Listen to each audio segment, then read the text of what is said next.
In the name of the Father, and of the Son, and of the Holy Ghost, Amen. Today is the feast of our parish, the feast of Blessed James Bell. And James Bell was born here in Warrington in the year 1524. He was educated at Oxford University, where he was ordained a Catholic priest in Queen Mary's reign. But for some time, he refused to conform to the alterations made in religion by Queen Elizabeth. But afterwards, he adopted the creeds of the Reformation, and he exercised the functions as a minister of the Church of England for nearly 20 years. However, in the year 1581, he solicited a lady to use her good offices to procure for himself a small readership, of which her husband was the patron. This lady, being a Catholic, induced him to be reconciled to the Catholic Church.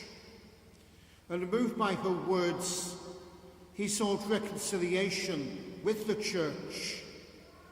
And in 1581, after spending some months devoting himself to penance and to spiritual exercises, applying himself to the study of the breviary, the ceremonies of the Holy Mass, the sacraments, and other duties of his priesthood, he was allowed to resume his priestly functions.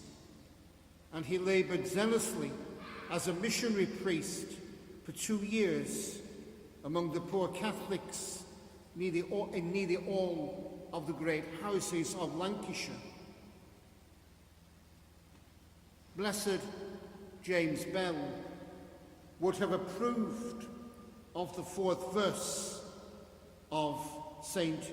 Cardinal John Henry Newman's hymn, "Firmly I Believe and Truly," which runs as follows: "And I hold in veneration, for the love of him alone, Holy Church as his creation, and her teaching as his own." It was his belief in the Church, founded by Christ on the rock of Peter's profession of faith, that would sustain James Bell through his years of priestly ministry to the Catholics in our locality. Today, we can only admire and wonder at the zeal and the steadfastness of James Bell during these years, when he found himself imprisoned before finally undergoing a particularly barbarous death at Lancaster Castle on this date, the year 1584. For James Bell, communion with the Pope, the successor of Peter the Apostle, was the bedrock of his priestly life and ministry. To deny that spiritual primacy of the Pope would have contravened his conscience. The unity of the Church under Peter was so important to James Bell and his fellow martyrs that they were prepared to die rather than to see that unity torn asunder. In the Holy Gospels, our blessed Lord warns his followers that if they are to be true to him, they must take up their cross, put up with all kinds of difficulties for his sake. And when the final judgment comes, then they will have nothing to fear, nor will they be ashamed in the presence of their Heavenly Father. The cross for James Bell and his companions was to live at a time when to be a Catholic, and especially a priest, was to be considered as treason and an offence punishable by death. Aware of the shortness and the transience of this mortal life, James Bell and his fellow martyrs kept their gaze fixed firmly on eternity and on the crown of life which God had promised to those who love him. One enduring lesson we can learn from the example of the martyrs is to love the Church, which in Cardinal Newman's phrase is God's creation. The Church is our mother. It is our home.